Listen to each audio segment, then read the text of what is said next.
It was a cold night, but this first Friday was all about the heat. Flames surrounded the stage, and the dancers made sure they were showing it off. Lucky Lady Lucy was primed to burn tonight in what organizers like Joey Vanis say are the flames of change. The symbolism is the transition from the old to the new, and I think it's a great example of a lot of different entities and groups coming together to do something great for the community. The wind was threatening to shut down the show, but firefighters prepared heavily and gave the burn the green light. The wind was, it might have called it off, and we just don't want to get anybody hurt. We set a limit, but fortunately the wind died down and we're able to proceed. It was Zappos CEO Tony Shea who lit the flames, fitting that his company is a major part of changing downtown. Then Lucy went up in smoke. Lucy, burn! David Peterson has been a part of the Burn Opera for 7 years. He tells us they're trying to make their ceremony mainstream. We want to continue on with the Burning Opera and keep it going and growing and see what we can do, and maybe take it to a Vegas casino for a year.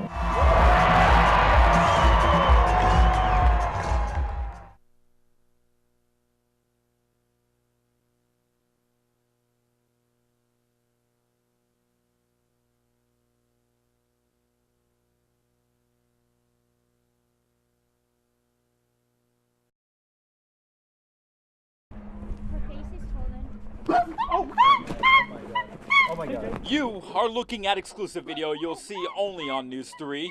Our camera is capturing the same chimp, CJ, who officers tranquilized and returned after it got loose earlier in the day. This time, the chimp grabbed and held on to an Inside Edition photographer. This taking place while we both talked with one of its caretakers. She was telling us that animals kept in captivity are dangerous. They're cute. I can get her to do some tricks for you if you want, but she'll rip your face off just as soon as she can. Oh my gosh. Strangers, just understand one thing, please. With chimpanzees, strangers are enemies. And there's more dramatic video, this time from a News 3 viewer's cell phone, as Metro officers shot and killed CJ's cage mate, Buddy. No. Officers, fearing both creatures on the loose, posed a public danger. Another caretaker who was there when this all went down described for us the raw emotion he had to endure. I heard bang, bang, bang. Yeah. You witnessed that. What went through your heart when you saw that? Well, at that point, I knew it was over. I just wasn't even thinking. I was just like, I was already bracing for it. Lee Watkinson, who also took care of the two chimps, showed us how he believed the two got loose. This is like an example of the strength these animals have. Yeah, it's a really heavy door, so they pulled this off and this loose. Timmy DeRosa gave us this demonstration. You're a strong guy, right? Could you please go in there? I am going to shut the door. Okay. No, just, this was locked. Right. Okay, this had a lock on it. Right. Can you get out? It's pretty solid. When they were building this cage, I said, do not spare one single bit. Yeah. Because I would never be able to sleep if I thought I killed my chimp. Yet, on this traumatic day, one lost its life. DeRosa says this was a tragic and freak incident. The lesson that population control of exotic animals needs to be something we do not ignore. There has to be a law that people stop breeding dangerous animals in captivity.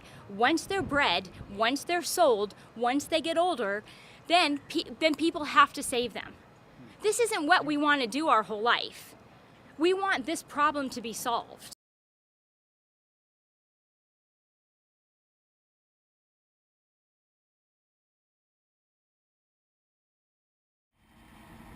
It's the view from 10,000 feet in the air. Metro search and rescue officers descending from a Huey helicopter to some of the most rugged parts of Mount Charleston.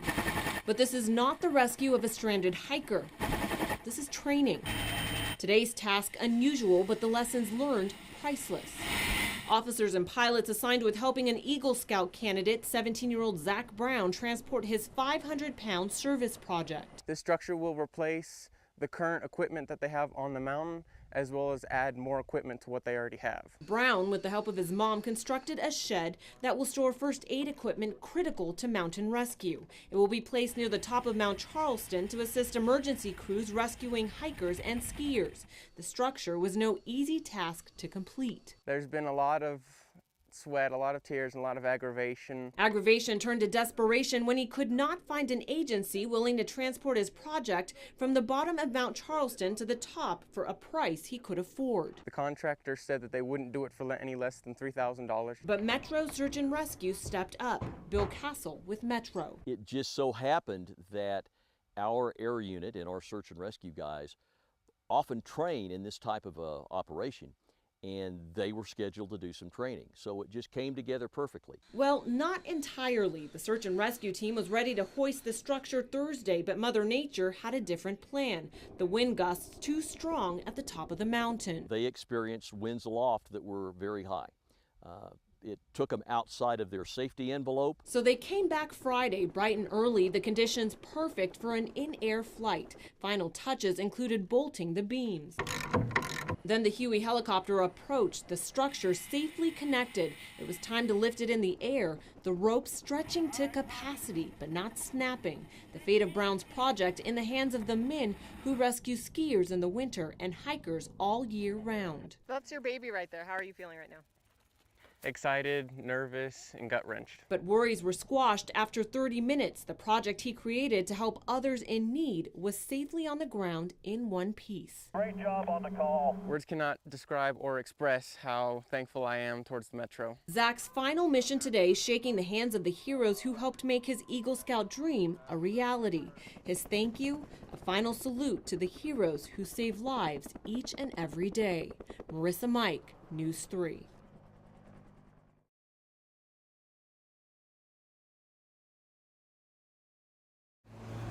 All right, I got one more. Jalen Price has direction in her life, and she's only 17. It's just something I've always wanted to do. My dad's a police officer, and I don't know if that has anything to do with it, but I felt like it's always called my name. She's one of 49 explorers learning some basic police work through Metro's Explorer program. No more coming north. Let's send your left turner. Let's send your left turner. Whether it's learning how to direct traffic or spark a flare, these young people, ages 16 to 20 from across the valley who are highly motivated, are looking forward to a potential career in law enforcement. We want to create leaders in our community, and they may not come or go on to be police officers, and they may become doctors, lawyers, whatever the case is. They're going to learn a good, solid foundation in leadership and discipline through this program. While these young people are on the road from explorer to possibly police officer, they keep mentioning that discipline is key. It makes you a better person, it really does. Discipline forms you in any way, shape, or form. Especially if you're going into law enforcement, you have to have that discipline and know what you're doing, when you need to do it, and how you need to react to that. Over the course of 6 days, these explorers are absorbed in discipline and exposed to new skills, and it's challenging. I think it's hard. It's definitely not anything like I've ever done before. It's fun at times, mostly difficult. But in the long run, these explorers believe the investment is worth the reward, and someday they may choose to serve and protect. Sandra Gonzalez, News 3.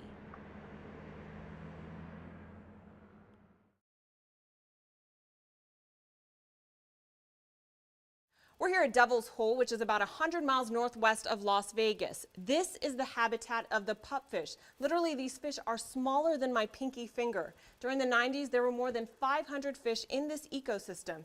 Now that number is about 35.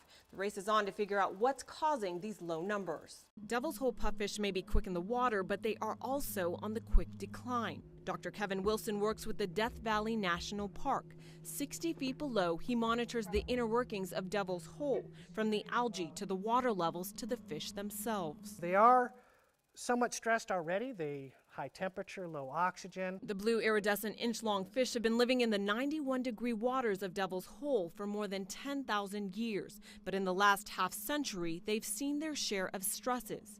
Groundwater pumping in the 60s dropped the water levels in Devil's Hole, making it tough for the endangered species to breed.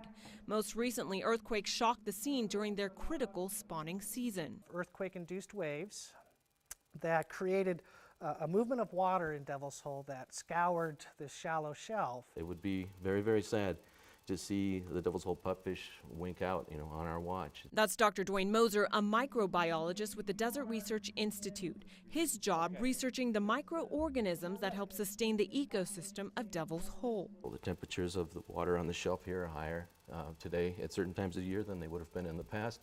A fish that's on the knife edge anyway, maybe a change like that is just enough to push them over the edge. The pupfish are in such dire numbers, researchers say there are too few left to capture and breed them in captivity. So now their temporary lab sits over the fish habitat. Funnels above, thermometers in the water. The hope, a breakthrough sooner than later.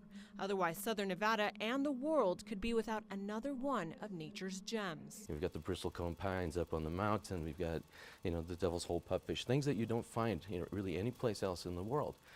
If you lose that, we're all a little bit poorer for that. The pupfish is a short-lived fish. They live for about a year. During the summertime, well, that's when the adult fish usually die off. Researchers hope that the young offspring will carry the population into the future.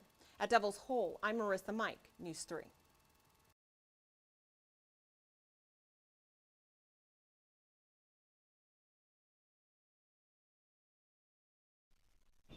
You know the face and the name. Nicolas Cage comes to Carson City. It sounds like a movie title, and that's the idea. I know that everybody in Hollywood wants to make movies in Nevada. On his way to meet Governor Brian Sandoval, Nicolas Cage tells me bringing the silver screen to the Silver State is personal. I want to take my kid to school, go to work, and have dinner with my family at the end of the day. And I have 4 scripts right now that could easily be shot in the state of Nevada. Cage is lending his star power to Senator Aaron Ford's bill that would give tax breaks to film companies who make movies in Nevada. Bringing film productions to our state through tax incentives will create jobs for Nevada families. But new jobs would come at a cost to Nevada, around $35 million a year. And as Senator Ford tries to give Hollywood directors a tax break, his colleague in the Assembly is trying to tax your movie ticket. Assembly Speaker Marilyn Kirkpatrick, her admissions tax could potentially tax the moviegoer. How do those two fare? Well, I think that we're doing things dynamically. We have to do things that are going to better our state. Critics say, look, if you give this, it could be handing a blank check to these directors. Well, I think the critics are wrong on that. Carol Villardo, president of the Nevada Taxpayers Association, is one of those critics. The tax credits are now coming under scrutiny in other states. Villardo says, why give $35 million a year to Hollywood when it could be spent here at home? That is still a lot of money, and if memory serves right, I believe that's a 1% increase in restoring state employees. Spoken like a true movie star, Cage says it's a risk worth taking. Movies are the American dream. We can reach more people through one film than any other export.